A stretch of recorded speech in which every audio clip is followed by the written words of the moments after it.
लोग यूपीएससी निकल जाएगा ना, एक बार ट्रेनिंग खत्म होने के बाद प्रेसिडेंट हाउस में जाके आपको डिनर करना होगा। अब राष्ट्रपति के बगल में बैठ के तुम खाना खा लिए हो, अरे डीएम में रहता है सब। आप कभी देखे हैं कितने टसन में रहता है? ईमानदार आदमी है तो उसे समझ में आएगा कि great powers comes with great responsibility. अगर पावर आया है तो आप उसका रिस्पॉन्सिबिलिटी यूज कीजिए।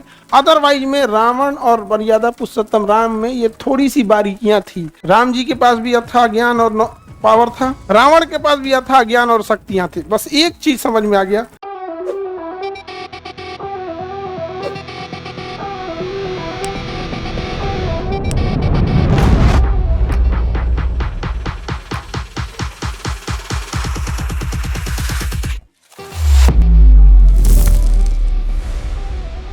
कार्यकारी शक्ति। कैसी शक्ति? अंग्रेजी में क्या कहेंगे? Executive power. कौन सी पावर? Executive power. कैसा पावर? Executive power. एग्जीक्यूट का मतलब होता है काम करना, एग्जीक्यूट कराना। किसी काम को कराने का मतलब एग्जीक्यूट कराना, एग्जीक्यूटिंग ऑफिसर कहते हैं। और जो 10-15 एग्जीक्यूटिंग ऑफिसरों के ऊपर होता है उसे चीफ एग्जीक्यूटिव ऑफिसर कहा जाता है। सबसे जरूरी चीज होता है एग्जीक्यूटिव ऑफिसर।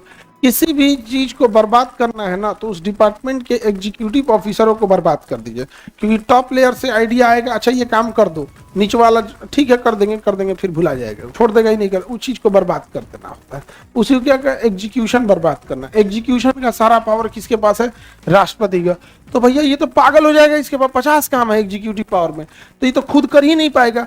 तो एग्जीक्यूटिव पावर के तहत ये क्या करता है? अपने बदले कुछ लोगों की नियुक्ति कर देता है। जैसे यूपीएससी के अध्यक्ष की क्या करता है? नियुक्ति कर देता है। उसके सदस्य अध्यक्ष की क्या कर देगा? नियुक्ति कर। अब इनका काम है जितने हायर रैंक का एग्जाम है उसको कराना। अब और एग्जीक्यूशन करने के लिए सीएजी की नियुक्ति कर देगा। कौन आदमी कितना पैसा खाया है इसका बात बताओ, किस डिपार्टमेंट को कितना पैसा गया, पूरा जांच करके कौन बताता है? सीएजी। हम लोग रखते हैं सीए और सरकार रखती है CAG, comptroller and auditor general. Comptroller and auditor general. आपके हर एक पैसा का हिसाब किसके पास है? हम लोग के पैसा या सरकारी पैसा? सरकारी पैसा का A to Z हिसाब किसके पास है? सीएजी के पास है। ये कौन नियुक्त किया? राष्ट्रपति नियुक्त किया। यहाँ पर अटॉर्नी जनरल नियुक्त कर देते हैं। एक वकील होता है जो सरकार का केस लड़ता है तो उसे कहते हैं अटॉर्नी जनरल। अटॉर्नी जनरल नियुक्त कर देता है ताकि ये लोग क्या करेंगे? काम को एग्जीक्यूट करेंगे। यहाँ पर इसी के तहत election commission, chief election commission नियुक्त कर देता है। Chief election commission, CEC, election commission. Gyanesh भाई किसको नियुक्त कर दिया? ज्ञानेश ज्ञानेश भाई आता था। ज्ञानेश भाई को पता नहीं क्या दिक्कत है फौजियों से, उसको पता नहीं क्या ज्ञानेश भाई को फौजियों से दिक्कत है। एक कारगिल की लड़ाई में गोली खाया हुआ का नाम काट दिया, सेनापति का नाम काट दिया, सुभाष चंद्र बोस के पोता का नाम काट दिया। अरे बैल कहीं का, तुमको सैनिकों से क्या दिक्कत है यार? नहीं समझ में आ गया? क्योंकि सरकार ने ज्ञानेश भाई भारत का एकमात्र व्यक्ति है जिसके ऊपर आप एफआईआर नहीं कर सकते। अरे तो भाई पुलिस ने एफआईआर नहीं करेगा, पुलिस ने एफआईआर नहीं करेगा जी। आप फौजी सब का नाम काटेंगे तो पब्लिक बिना एफआईआर कैले नाश्ता पानी खिलाती है, अच्छा से नहीं कराती है। फौजियों का नाम काटने की क्या जरूरत है उसको? लेकिन सरकार ने उसे क्या किया है? नियुक्त किया है। और किस किस की चीज की नियुक्ति करता है? राष्ट्रपति। और किस किस चीज की नियुक्ति करेगा? जितने अलग अलग आयोग है, मानवाधिकार आयोग, महिला आयोग, पिछड़ा आयोग, एससी आयोग, एसटी आयोग, ये सारे आयोग का नियुक्ति कौन कर देता है? राष्ट्रपति कर देगा। क्या करेगा? राष्ट्रपति। और हर विभाग के लिए मंत्री को कौन नियुक्त कर देगा? राष्ट्रपति। अब मंत्रियों के ऊपर पीएम को कौन नियुक्त करेगा? राष्ट्रपति, ताकि ये लोग काम को अच्छे ढंग से एग्जीक्यूट कर सके। काम को अच्छे ढंग से क्या कर सके? अच्छे ढंग से काम को क्या कर सके? एग्जीक्यूट कर सके। किसी को दिक्कत? अच्छे ढंग से काम को क्या कर सके? एग्जीक्यूट कर सके। कैसे? अब जैसे मान के चलिए यूपीएससी का किसी से कोई क्वेश्चन पूछना है राष्ट्रपति को, तो राष्ट्रपति डायरेक्ट चाहे तो पीएम को फोन करेगा, लेकिन पीएम फिर कहेगा मंत्री को। मंत्री में कौन मंत्री आता है? कार्मिक मंत्रालय। कौन सा मंत्रालय? कार्मिक मंत्रालय आता है, डीओपीटी मिनिस्टर या कार्मिक मंत्रालय। कार्मिक मंत्रालय के बाद फिर हो जाएगा कहाँ? यूपीएससी के पास। उससे बेटर है डायरेक्ट किससे पूछ लेगा? यूपीएससी। पैसा से लेन देन का दिक्कत है तो सीएजी। कोई सलाह लेना है तो अटॉर्नी जनरल। चुनाव कराना है, chief election commission. Chief election commission. आयोग में अलग अलग आयोग होता है, एससी आयोग, एसटी आयोग, मानवाधिकार, जैसे एससी आयोग, एसटी आयोग, महिला आयोग, मानवाधिकार आयोग, पुरुष आयोग नहीं है अभी, एससी आयोग, एसटी आयोग, ये सारे आयोग का निर्माण कौन करता है? राष्ट्र। क्यों करता है? ताकि वो अपने काम को करवा सके। इसी को कहते हैं कार्यकारी शक्तियां। कार्यकारी शक्तियां।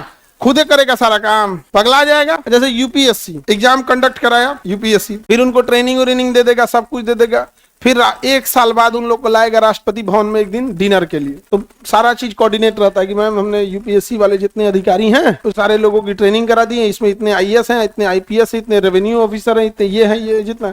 तो एक बार डिनर, जैसे आप लोग यूपीएससी निकल जाएगा ना, एक बार ट्रेनिंग खत्म होने के बाद प्रेसिडेंट हाउस में जाके आपको डिनर करना होगा, समझ में गया। अब राष्ट्रपति के बगल में बैठ के तुम खाना खा लिए हो, अंदर डीएम वाइट में रहता है सब। आप कभी देखे हैं कितने टसन में रहता है? क्यों? राष्ट्रपति के बगल में बैठ के खाना है। लेकिन अगर वही ईमानदार आदमी है तो उसे समझ में आएगा कि great powers comes with great responsibility. अगर पावर आया है तो आप उसका रिस्पॉन्सिबिलिटी यूज कीजिए। अदरवाइज में रावण और मर्यादा पुरुषोत्तम राम में ये थोड़ी सी बारीकियां थी। राम जी के पास भी अथाह ज्ञान और पावर था, रावण के पास भी अथाह ज्ञान और शक्तियां थी। बस एक चीज समझ में आ गया, उन्होंने इसका रिस्पॉन्सिबिलिटी लिया और वो उसने मिसयूज किया। किसी भी शक्ति का आप देखिएगा मिसयूज नहीं किया क्या कभी। तो great powers with great responsibility, लेकिन ये लोग भूल जाते हैं। तो कार्यकारी शक्ति समझ में आ रही है? क्या होती है कार्यकारी शक्ति? काम कराने की शक्ति, कार्यकारी शक्ति। इसके लिए अलग अलग डिपार्टमेंट बनाना जरूरी है कि नहीं है? Any problem? कार्यकारी शक्ति में किसी को दिक्कत? आगे बढ़े। एससी एसटी केस में भी बहुत सारी चीजें ऐसा होता है। देखो भाई, हमको एक बात बताए तुमसे समझ देगा। घरेलू हिंसा का एक मुख्य कारण बता दिए आपको। जब पसंद नहीं रहेगा तो घरेलू हिंसा चलती रहेगी, क्योंकि जब आपको पसंद नहीं है तो आप सोचिएगा एकरा लेके अलगे रहते हैं, हमारा पर्सनल चीजें पूरी होती रहे, हमारा शॉपिंग पूरा होते रहे, हमारा ये होता रहे, बाढ़ में जाए घर दुआर। उसी तरह एससी एसटी एक्ट का जब तक जात रहेगी तब तक एससी एसटी एक्ट रहेगा। ये जात खत्म काहे नहीं करता है? हमरे पे फर्जी हो गया यार, खत्म करो जात पात। और जितने एससी एसटी हैं लोग, वो लोग को भी कहते हैं यार तुम अपने नाम के आगे भी तुम ऊंचा ऊंचा नाम जोड़ो ना। भारत में सबसे ज्यादा ऊंची जात कौन थी? आर्य। आर्य आए कहां से? ईरान से। आर्य कहां से आए? ईरान। मध्य एशिया, ईरान के आसपास से कौन है? आर्य। आर्य आके पंजाब और हरियाणा में आके बसे। उसके बाद उन्होंने वेदों की रचना किया। अपने नाम के आगे जोड़ लो ना, आर्य, शुद्ध आर्य जोड़ लो, द ओरिजिनेट फ्रॉम मध्य एशिया, मतलब अपने हिसाब से जो ठीक लगे। अगर ऐसा करोगे आने वाले 20 साल में डाइल्यूट हो जाएगा, कोई पता नहीं चलेगा कौन क्या है, नहीं समझे। और हर पीढ़ी आगे जाके माइग्रेट करके बसती है। जैसे आप लोग अभी अपने गांव के हैं, जॉब होगा, फिर धीरे धीरे आप अपना शहर से जिला में आके घर बना लीजिए, नाम के आगे आपका ओरिजिनल आर्य, नहीं समझे। ये सब जात पात से दूर रहना, ये सब अच्छी चीज नहीं है। महान्यायवादी अटॉर्नी जनरल वकील होता है, केंद्र सरकार का वकील। केंद्र सरकार पर केस कर दीजिएगा ना कि हमें 15 लाख रुपया दीजिए, 15 लाख जो बोले थे दीजिए। केस लड़ने कौन आएगा? महान्यायवादी। अंग्रेजी में अटॉर्नी जनरल, लिखे तो है एजी। आर्टिकल 76 में पढ़ना है, उसको समझ में आ गया कि नहीं गया? सरकार का क्या होता है? वकील होता है। अब जहाँ कह दीजिएगा गंगा साफ हो गया, दम दे आएंगे वो केस लड़ने के लिए। तो बोले थे ना इससे साफ होगा, तो जहां बोल देंगे तुरंत हो जाएगा। आप मान के चलिए सरकार पे केस कर दीजिए कि आप बोले थे महंगाई कम होगा, सिलेंडर चल गया 400 का 900, चुप, यहाँ पे 1100 हो गया। सबसे देर तो भयानक पगलाई ले सोना। सोना बहुत महंगा हो गया, चांदी भी महंगा हो गया, और बेचारा सब लड़की सब टेंशन में से किसी का गहना बना नहीं था। क्या लड़की लोग समझो ध्यान से। अब एक बात बताओ, एपीजे अब्दुल कलाम अगर 1 करोड़ का हार पहन ले तो लोग उस हार को देखेंगे कि एपीजे अब्दुल कलाम को। तो समझो, अगर आप कुछ भी नहीं हो ना, कुछ भी नहीं हो, तो आपको एडिशनल खूबसूरती बढ़ाने के लिए सोना चांदी पहनना पड़ेगा।